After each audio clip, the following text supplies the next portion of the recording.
Hey everyone, Samantha Yoder, the Family Life Minister here at Mioneer Christian Church. Happy Sunday. Thanks for tuning in to our Jesus Storybook Bible reading. Like I said on Wednesday, today we're going to talk about Jesus calming the storm, and then we're going to talk about feeding the 5,000. So if you can turn into your Bibles if you have them, we're starting on page 236. The sun was going down, the air was warm and still. Let's go across the lake, Jesus said to his friends. Jesus had been helping people all day, and now he was tired. So they left the crowds at the shore and set out in a small fishing boat. Jesus climbed into the boat to take a nap. As soon as his head touched the pillow, he fell fast asleep. It was a beautiful evening. A gentle breeze rustled the sails. The friends were chatting happily as they headed out into the middle of the lake. Everything was perfect, just right for a nice, quiet sail. They were only about halfway across when out of nowhere, whirling winds swept across the lake, fierce and strong like a hurricane. A blind flash of lightning lit up the sky. Thunder roared right overhead. The storm blew the water into towering waves that hurled the little boat up and up, then sent it hurtling, crashing back down, down, down. The fishing boat was blown and tossed and turned back and forth and up and down, left and right and round and round. And in the middle of the storm, Jesus was sleeping. Now Jesus' friends had been fishermen all their lives, but in all the years fishing on this lake, they had never once seen a storm like this one. No matter how hard they'd struggle with their ropes and sails, they couldn't control their boat. This storm was too big for them. But the storm wasn't too big for Jesus. Help, they screamed. Wake up, quick, Jesus. Jesus opened his eyes. Rescue us, save us. Don't you care?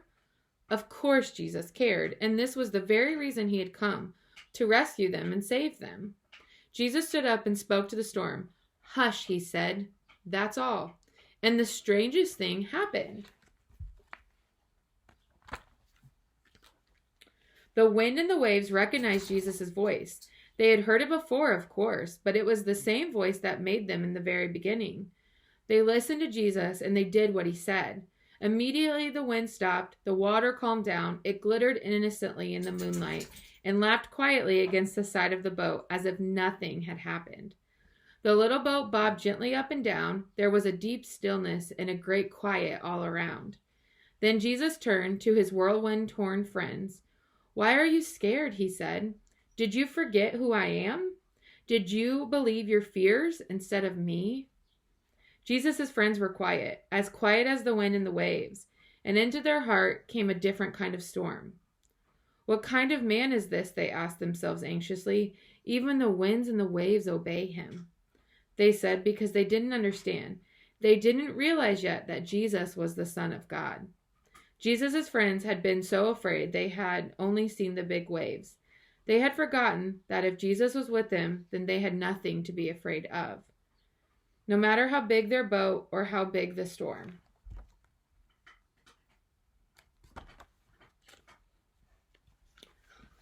Okay, on to feeding the 5,000. There were once 5,000 tired and hungry and probably very grumpy people sitting on a hillside wanting their dinner.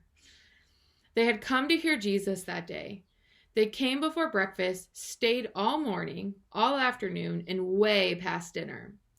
No one had meant to be out there that long, but that's how it was, listening to Jesus as if time didn't exist. People could listen to Jesus for hours, and on this particular day, that's just what they did. But they hadn't brought enough food, and they couldn't just go and buy themselves a burger and fries to go because, of course, they were in the middle of nowhere with no shops or restaurants. Besides, that kind of food wasn't invented yet.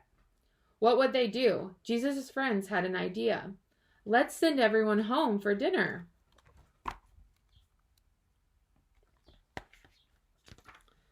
They don't need to go, Jesus said. You can give them something to eat.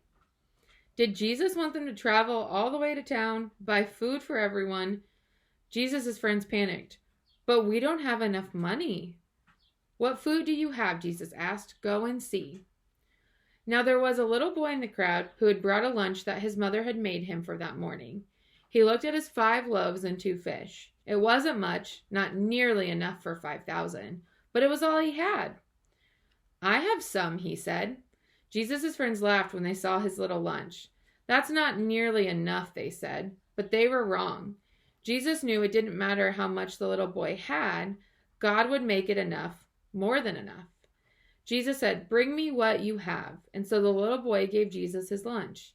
Jesus winked at the little boy and whispered in his ear, "Watch." How in the world will Jesus feed everyone with just that, Jesus' friends said, because they thought it was impossible. But Jesus knew the one who made all the fish in the oceans, and Jesus knew the one who in the very beginning had made everything out of nothing at all. How hard would something like this be for someone like that? Jesus took the little boy's lunch, looked up to heaven, and thanked his Father. Then Jesus gave his little lunch back to his friends. As Jesus' friends started to hand out the food, do you know what? It was the strangest thing. No matter how much they broke off, there was always more. And more. And more. Enough for 5,000. Everyone ate as much as they wanted, second helpings, third helpings, even fourths, until they were full. And still there were leftovers.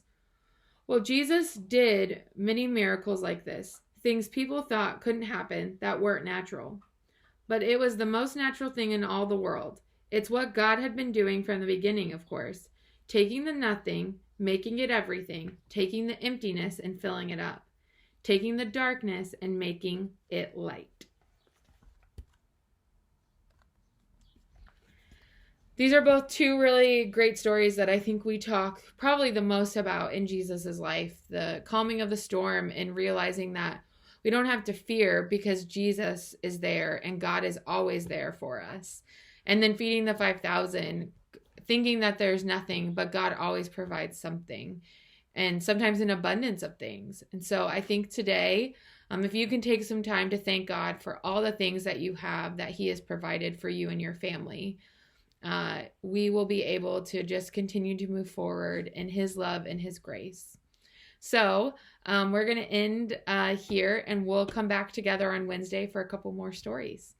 Have a great Sunday, everyone.